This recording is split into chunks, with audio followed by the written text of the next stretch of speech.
우리 옆에 사랑하는 사람들 사랑합니다. 축복합니다. 할렐루야. 사사기 6장에서는 또 이스라엘 백성이 배반해서 죄를 범하는 모습이 나옵니다. 누굴 배반했겠습니까? 하나님을 배반한다는 거죠. 사실 우리 눈앞에는 너무 많은 것들이 있습니다. 그렇게 하다 보니까 하나님을 신뢰하고 믿고 하나님만 따라가야 할 사람들이 하나님을 떠나고 눈앞에 보이는 수많은 것들을 쫓아갈 때가 많이 있습니다. 왜? 눈앞에 있는 것들이 더 많아 보이고 더 커 보이고 더 장대한 것처럼 보이니까 하나님과의 관계를 잊어버리기 쉽다라는 거예요. 그래서 정신을 차려야 합니다. 6장 1절에 이스라엘 자손이 또 여호와의 목전에 악을 행하였으므로 여호와께서 7년 동안 그들을 미디안의 손에 붙이시니 했습니다. 누구의 손에? 미디안의 손에 붙였다는 거예요. 2절에 보면 미디안의 손이 이스라엘을 이긴지라 이스라엘 자손이 미디안을 위하여 인하여 산에서 구멍과 굴과 산성을 자기를 위하여 만들었으며 했습니다. 어떤 상황이냐면 지금 미디안이 쳐들어와가지고 자꾸 빼앗고 노력하고 여자들을 부녀들을 잡아가고 짐승들을 훔쳐가고 그 다음에 밭에 소산도 다 뺏어가 버리니까 이제 무서워가지고 이스라엘 백성들이 도망쳐가 어디 있냐면 산 위에 굴을 파고 산성을 만들고 거기 산 위에서 생활하는 겁니다.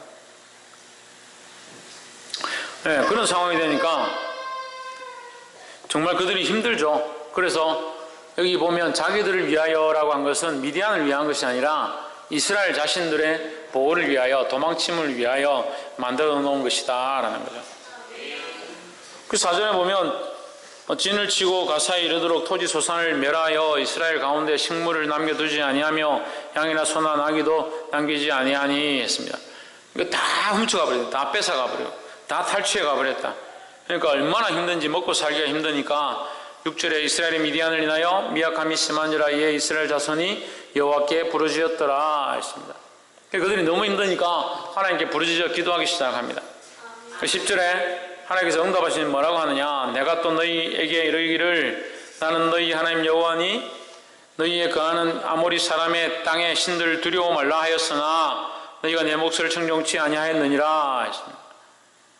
문제는요, 하나님의 음성을 듣고 하나님의 음성에 순종해야 될 사람들이 어디에 순종하냐?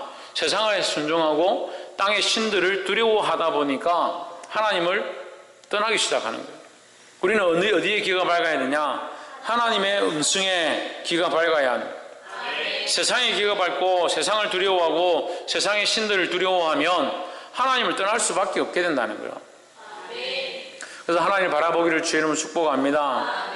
그래 우리가 무엇을 두려워하고 무엇에 밝아야 될지를 오늘 이 사사기 6장 10절을 통해서 말씀하시는 거예요. 결국 그들이 고난을 당하는 것은 하나님께서 그들에게 고난을 주신 시작이 아니라 그들의 범죄함과 하나님을 떠난 연고 때문에 그들에게 고난이 닥쳤다라는 거예요. 그 고난과 환난 가운데 하나님을 더 바라보고 돌아와야 되는데 세상의 소리를 듣기 시작하니까 더 난처한 처지에 이르게 된다는 거예요.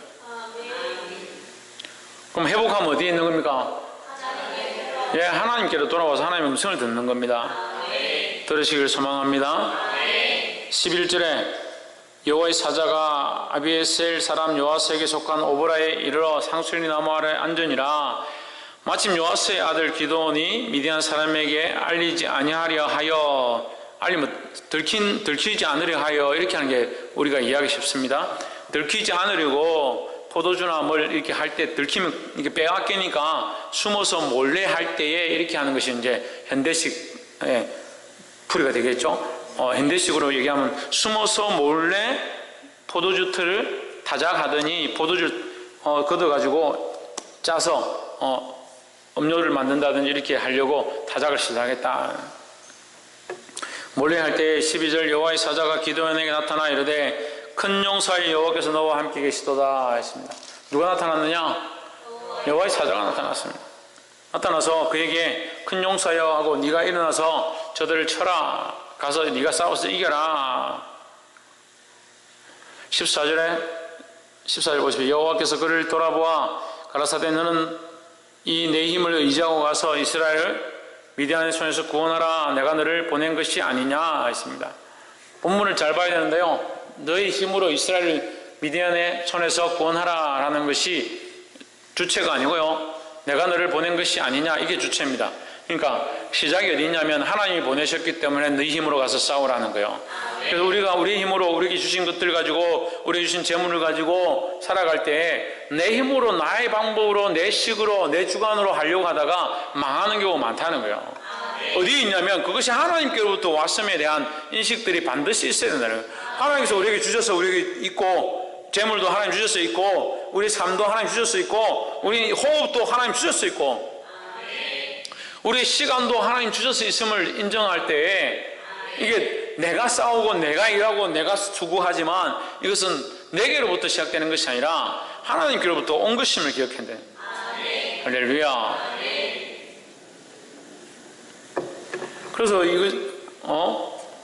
기도원이 이걸 보고 깜짝 놀래고, 아, 그렇구나. 이 여호와의 여호와 하나님께서 보내신 주님이 되시는구나. 17절에 나와 말씀하신 이가 주가 되시는 표정을 내게 보이소서. 내가 무슨 힘으로 싸우리까? 당신이 주님이시라면, 전능자시라면 내게 표정을 보여주십시오.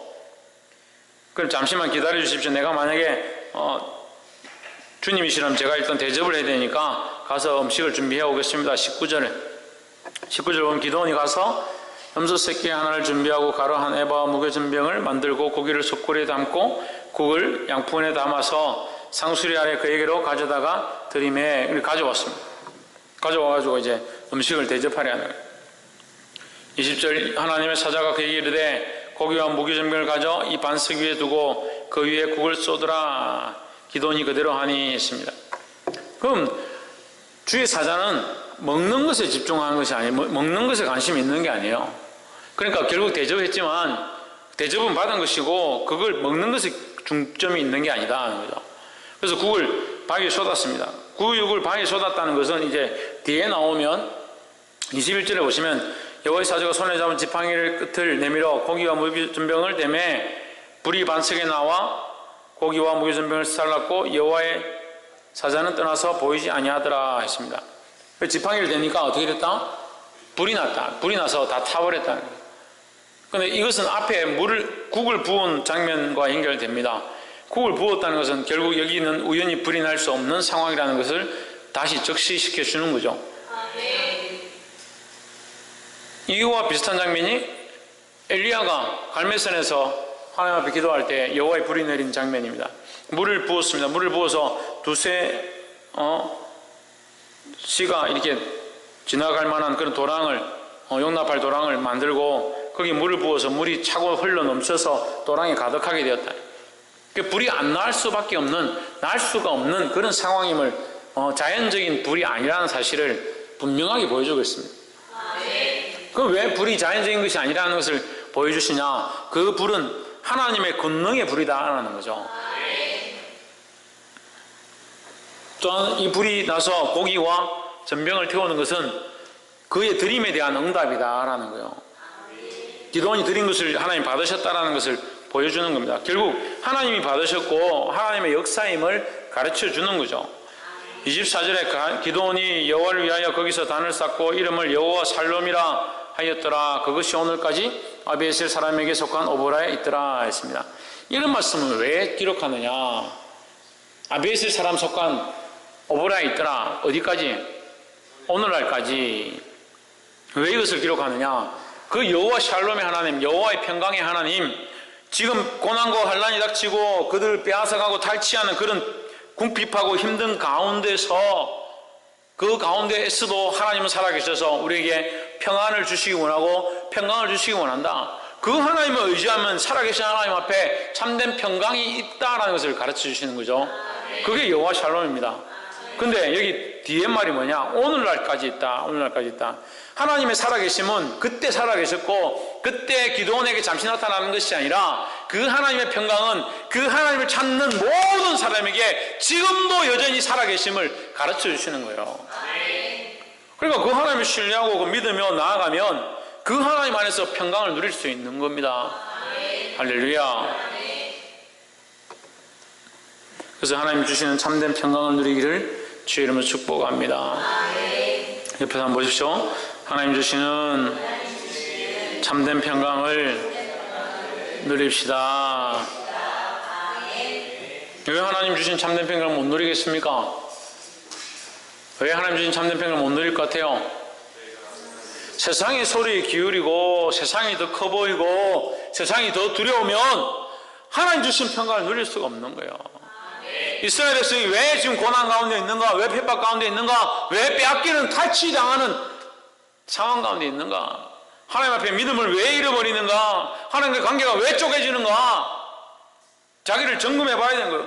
세상의 소리에 기울이고 세상의 재물에 눈이 밝아지면 하나님의 음성에 귀 기울일 수가 없고, 그건 뭘 빼앗깁니까? 하나님과의 평강이 깨어지는 거예요.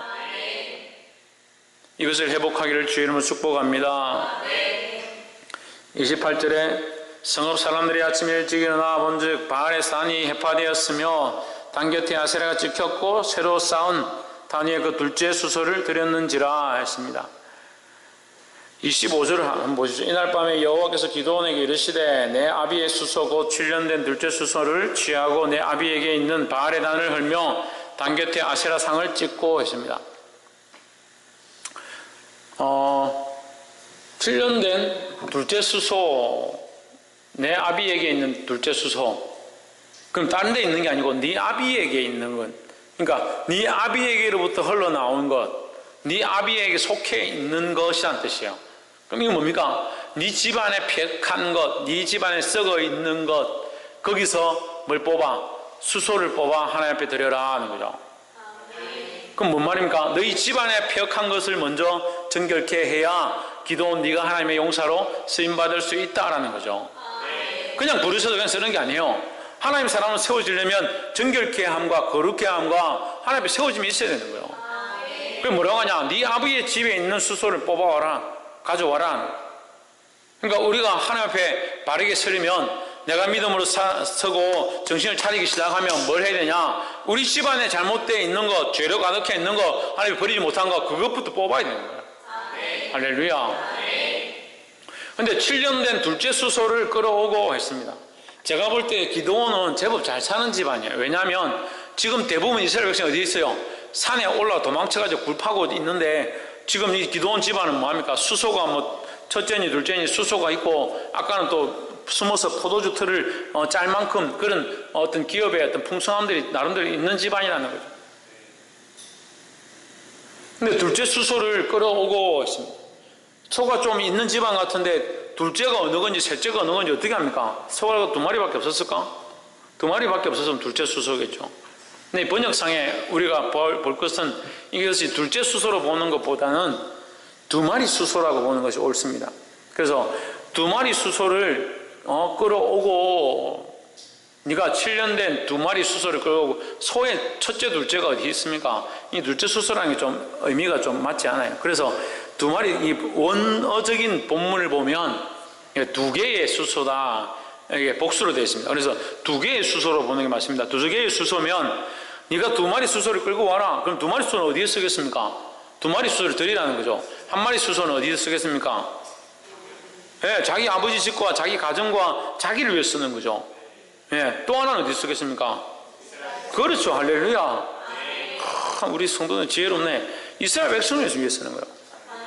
그 내가 바로 쓰고 내 가정이 믿음 안에 돌아오고 정결케 하는 일을 하고 난 다음에 나는 뭐하냐? 나는 또 이 나라 민족과 이 지역과 이 백성과 다른 영혼을 위해서 쓰임받는 이 2가지 일을 해야 된다.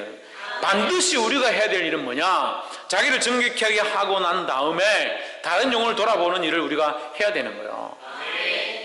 꼭 자기를 정결케 하고 믿음으로 서가지고 그 다음에 다른 일을 안 하는 거죠. 그럼 그거 어디 있습니까? 그 성령의 은사와 자기가 주신 축복 어디 있습니까? 어디 있어요? 그러니까 자꾸 잃어버리죠. 은혜를 받고 나면 이걸 써야 되는 거예요. 은혜를 받고 나면 성령의 체험을 하고 나면 기름 부으심이 있고 나면 말씀을 통해 변화되고 나면 반드시 다른 영혼을 살리는 일들을 해야 되는 거예요. 할렐루야.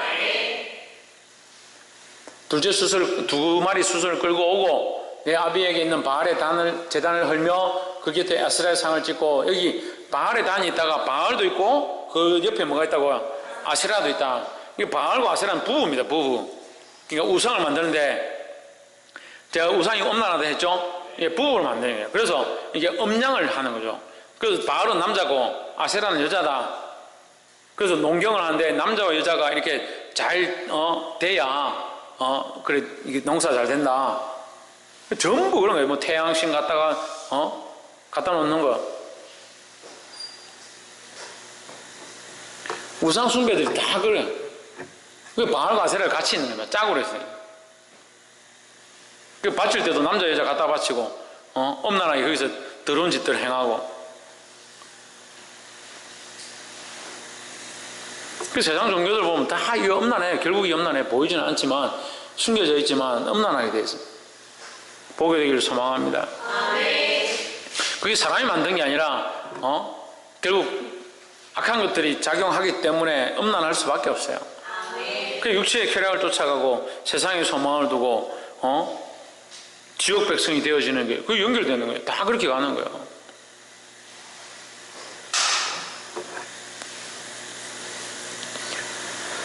그 28절에 바알의 단이 해파되었으며 단 곁에 아세라가 지켰고 새로 쌓은 단 위에 그 둘째 수소를 드렸는지라 했습니다. 어떻게 했습니까? 손을 잡아가지고 손을 잡아가 불을 태워서 이 제사를 드렸는데 제사 땔감을 뭘 썼다? 아세라상을 썼다는 거예요. 우상을 쪼개가지고 그걸 땔감으로 썼다는 거예요. 태워버리는 거죠. 우리가 하나님 앞에 온전한 예배는 뭐냐? 우리의 우상 삼고 나를 사랑하고 내 자신을 사랑하고 내가 이 세상을 사랑했던 그 사랑했던 그것을 찍어다가 불태워야 되는 거예요. 그것도 자식 갖다가 불태우라는 게 아니고 자식을 사랑했던 그 마음, 하나님보다 자식을 사랑했던 그 마음, 사랑하지 말라는 게 아니고 하나님의 방식으로 사랑하면 돼요. 네. 세상을 사랑하는 방식으로 내가 하나님 앞에 나왔던 거 그거 찍어서 불태워야 됩니다. 그 앞에 자기와 가족을 위한 것, 나라와 민족을 위한 것, 그 두 마리 수소를 태워드렸다는 거예요. 그런데 이 사실이 이제 동네에 알려지니까 난리가 났습니다. 누가 감히 바알과 아세라를 불태웠느냐. 그래서 동네 사람들이 다 쳐들어왔죠. 30절에 성읍 사람들이 요아스에게 이르되 내 아들을 끌어내라. 기도원을 끌어내라. 그는 당연히 죽을 것이다. 왜? 바알의 제단을 파괴하고 그 곁에 아세라를 찍었음이니라. 이제 바알과 아세라를 죽였다고 이제 끌어내라고 하는 거예요. 31절 보십시오. 기도원의 아버지 요아스가 참 지혜로운 것 같아요. 요아스가 자기를 둘러서 모든 자에게 이르되 너희가 바알을 위하여 다투느냐? 근데 오히려 요아스가 약간 자기 집에 이제 바알과 아세라를 둥그러 봐서는 마을의 이장이든지 조금 높은 지위에 있었던 것 같아요. 그 요아스가 자기를 둘러서 모든 자에게 이르되 너희가 바알을 위하여 다투느냐? 우리 집에 있던 바알인데 이 바알을 태웠다고 너희들과 그것 때문에 와서 이렇게 하느냐? 바알이 신이라면 그가 살아있다면 너가 믿는 바알과 아세라가 전능자라면 그가 스스로 기도원을 죽이든지 하겠지. 그랬다고 해서 너가 지금 와서 이렇게 기도원을 죽이겠다고 하는 것이 옳으냐 하는 거예요. 사실 우리도 이런 자세가 있어야 돼요. 누가 와서 교회를 불지른다든지 교회를 와서 다 부순다든지 딴 데 가서 얘기하지 마세요. 만약에 그런 일이 벌어졌다 하면 우리 하나님께서 알아서 하시는 문제지. 우리가 거기 가서 네가 이렇게 부쉈으니까 이리 와 이래가지고 같이 싸우고 그렇게 할 필요가 없어요. 그래서 이제 세상의 모양으로 지금 되어 있는 것에 대해서 지금 설명하는 거죠. 그런데 하나님 당연히 하나님 심판하시는 문제예요. 그리고 그렇게 하지 않겠냐? 바알과 아세라가 그들과 다투지 않겠냐? 너희가 왜 그렇게 하냐? 그러니까 사람들이 할 말이 없죠. 바알과 아세라가 신이라고 믿는다면 당연히 그렇게 하는 게 옳지. 너희가 나서서 하면 바알과 아세라는 손발도 없고 움직이지도 못하는 그런 자이냐? 이렇게 얘기한 거죠. 그래서 바알과 아세라는 맨 밑에 줄에 그가 자신을 위하여 다툴 것이니라 이렇게 하는 거죠. 32절 그날의 기도원을 여룻바알이라 하였으니 뭐라고 불렀다? 여룻바알이다. 바알과 싸운 자다. 바알과 싸운 자다. 우리는 이런 여룻바알이라는 이름이 우리에게 마땅해져야 되는 거예요. 우리는 세상과 싸우고 세상의 유혹과 싸우고 우상과 싸우고 자기를 사랑하는 것과 싸우는 자들이 되어야 되는 겁니다. 할렐루야. 34절에 여호와의 신이 기도원에게 강림하시니 했습니다. 기도원이 나팔을 불며 아비에셀 족속이 다 모여서 그를 쫓고 기도원이 이미 유명인사가 되어버린 거죠. 이 사건으로 인해 가지고 기도원은 바알과 아세라를 찍어서 불태웠는데도 죽지 않았다. 기도원에 뭔가가 있는갑다. 기도원이 보통 사람이 아니구나. 그리고 이미 유명인사 된 거죠. 그 기도원이 나팔을 딱 보니까 사람들이 알아서 참 모인 거예요. 좀 전쟁하려고 모였습니다. 사자들 보내서 각 지파마다 오라고 하니까 모여지기 시작하는 거죠. 기도원이 일을 하기 시작하니까. 34절에 보면 여호와의 신이 기도원에게 이만이라 했습니다. 여기 이만이라는 라바시랍니다. 라바시. 원어로 라바시. 라바시는 뭐냐? 입다라는 거예요. 입다. 옷을 입었다라는 거예요. 옷을 입었다. 우리는 무엇을 옷 입어야 되냐? 예수 그리스도를 옷 입고 성령을 옷 입어야 한다는 겁니다. 그래서 우리는 죄인이고 죽을 수밖에 없고 부족해서 하나님 앞에 나아갈 수 없는데 어떻게 하나님 앞에 나아가냐? 그리스도를 옷 입고 성령으로 덮여져서 하나님 앞에 나아가는 거예요. 그 우리 힘으로 싸울 수가 없죠. 그러니까 무슨 힘으로 싸웁니까? 성령의 입혀짐으로 싸우는 거예요. 할렐루야. 옆에서 한번 보십시오. 성령의 입혀짐을 사모합시다. 성령의 옷을 입어야 된다는 거예요. 그리스도로 옷 입고 성령으로 옷 입고 그래서 하나님의 사람으로 살아가는 거예요. 다른 것으로 자꾸 옷 입고 세상의 아이템으로 옷 입고 세상의 것들로 옷 입고 그렇게 하면 안 되는 거예요. 그리스도로 옷 입고 성령으로 옷 입어서 성령의 사람으로 싸우기를 주의 이름으로 축복합니다. 그게 그리스도로 옷 입지 않고 성령으로 옷 입지 않은데 어떻게 주의를 하냐고. 그래서 자꾸 잡음이 생기죠. 온전히 있게 되기를 주의 이름으로 축복합니다.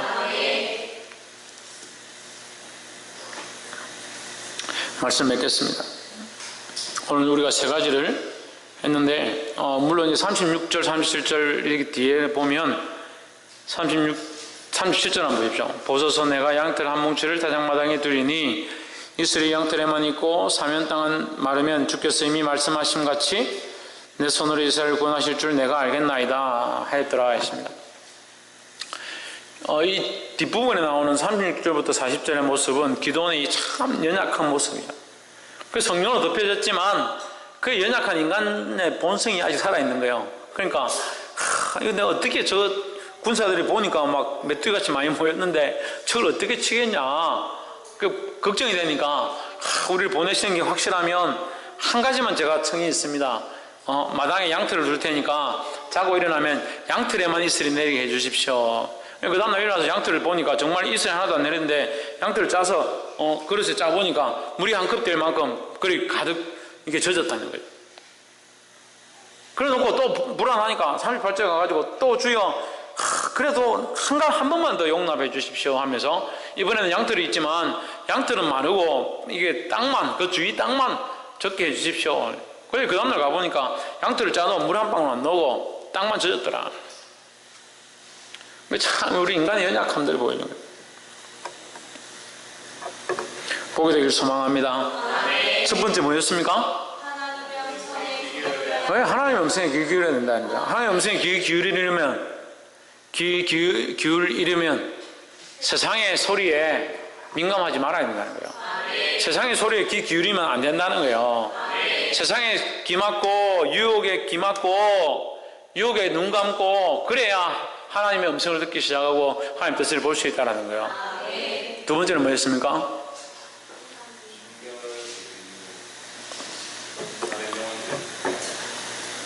두 번째는 지금도 살아계신다는 거예요. 지금 살아서 역사하신다는 뭐가? 하나님의 평강이 지금도 살아서 역사하신다라는 거예요. 24절에서 했잖아요. 하나님의 샬롬, 여호와 샬롬이시다. 그 하나님은 오늘날까지 있다. 왜? 그 하나님 지금도 살아서 역사하시는 분이시다라는 거죠. 그리고 또 세 번째는 찍어서 드려야 한다는 거예요. 나와 가족을 위하여, 첫 번째 나와 가족을 위하여, 두 번째는 세상과 민족을 위하여 찍어서 드려야 된다는 거예요. 내 안에 우상 삼은 거, 죄악된 거, 그걸 불태워서 하나님께 드려서 주께서 정결케 하시는 이 일들이 있기를 소망합니다. 네 번째는 성령을 옷 입어야 된다는 거예요. 라바시네, 라바시. 옷 입다는 거예요. 옷 입는다. 세상의 옷을 입는 것이 아니라 성령의 옷을 입어야 성령의 사람이 되고 예수 그리스도를 옷 입어야 예수 그리스도의 사람이 돼서 이 싸움을 싸고 이 일을 행할 수 있다라는 겁니다. 이 옷을 입고 세상에 귀 막고 하나님의 음성을 사모함으로 주님 주시는 평강을 누리고 승리하게 되기를 주 이름으로 축복합니다. 기도하겠습니다. 이제 말씀을 기억하면서 함께 동성으로 기도하고 자유롭게 기도하고